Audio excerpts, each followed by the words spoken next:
I'm only in the first week of my 3-week project in Oklahoma. I've done tons of projects, really happy with my progress, but I'm definitely keeping an eye on my budget and the timeline, and I can feel the stress building already.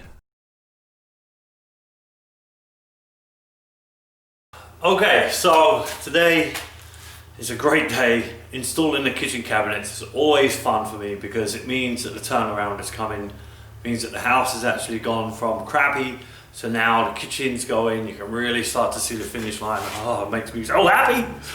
Anyway, so here's a few things you're gonna need. A pencil, obviously need a pencil all the time, and a level. So you're gonna mark off all the studs on the wall, like I've done here. It's important to do that because when you're holding cabinets on your own and you're looking for a stud, it's difficult. If you haven't marked out, you know kind of roughly where it is. So there's 2 ways you can find the studs. You can go from the corner, there's always a stud there, come 16 inches across and hope that you hit them every time. That's kind of hit or miss, obviously. Or a stud finder is always a good way to go. If you've taken cabinets down before, there's normally holes. That's what I did, there were holes here before. I just used those as a guideline. Anyway, okay, so here we go. We're going to start. You're going to put a brace on the bottom. This is the most important part of the cabinet, okay? From the cabinet to the top of the countertop is 36 inches. Okay, so the cabinets themselves are 35 inches. The granite, whatever you're putting on, is normally between 3/4 and 1.5 inches. So that gives you kind of a little bit of leeway. From the top of the granite or the countertop, whatever you're going to put on, to the bottom of the cabinet is roughly 18 inches. Okay, you can go 16 to 18. I always like to go 18 because I'm tall, but some people go 16 and a half, 17, whatever. It's up to you.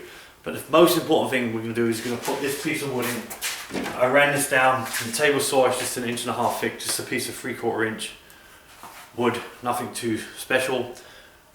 See? So we're going to put this in right there. Use our level, screw it in, and then we're going to rest the cabinets on that when we get going. So I install this brace using a couple of screws, making sure it's nice and level. Definitely got to hit a stud because it's got to carry the whole weight of the cabinets until they're ready to be installed properly. I add some more screws and also another piece on the other wall. Now I'm ready to install the corner cabinet. This is one of the most difficult ones to do, quite simply just because it's so heavy. But because of the braces, it makes easy work of it. Just put it up there, check the level and screw it in. Remember, always screw cabinets into a stud. If you can't hit a stud, use anchors. A couple of screws at the bottom, into studs. That thing will hold a couple of £100. Next I install this top cabinet. You can either have the door swing left or right, just check it before you install it. I finished up installing the top cabinets, it's really starting to come together.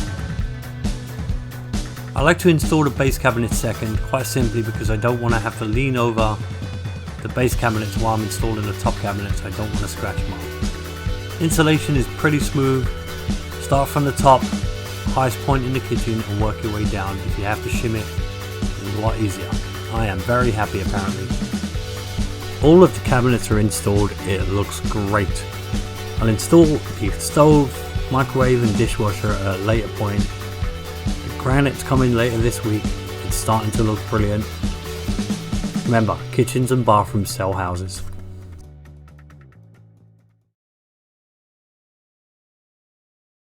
Alright, so the project I'm going to tackle now, the bathroom is right here. The master bedroom is right there. This is kind of like a dressing area, I guess. You can sit there and do your makeup.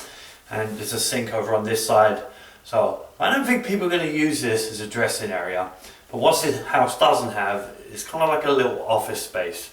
It's a little unusual putting it here next to the bathroom, but I'm okay with that. So I'm going to take this old countertop off. I'm going to purpose the base. I'm going to paint those. They're in great shape, all wood, so they're good. And then I'm going to build some bookcases around the side, so it's really going to look nice. And I'm going to paint it like a dark blue So it's really going to pop, you know. So that way, again, when people come in here, it's going to have a kind of a little wow factor. Oh wow, there's an office in here. That's great, or whatever it is. Or you could still use it as a makeup table and still put some stuff around there in little cubbies. So that's what I'm going to do. I'm going to take this off first, cut down some plywood, build some boxes up and over, cubbies on the top, and that should be in great shape, and then hopefully it will look really good. So let's get on with that. First we go back to the table saw. I'm going to run the pieces down for the top box. I've cut the pieces to the length that I want. Now I'm going to use my nail gun to assemble it. I'm using a good grade of plywood because it's cost effective and it will last for a long time. Alright, as you can see, I have to put the top box in place. There's a header piece 2x4 across inside the wall, so you can pretty much screw in. You don't have to worry about 16s because it's a top header and you should be able to screw into it. Just, you know,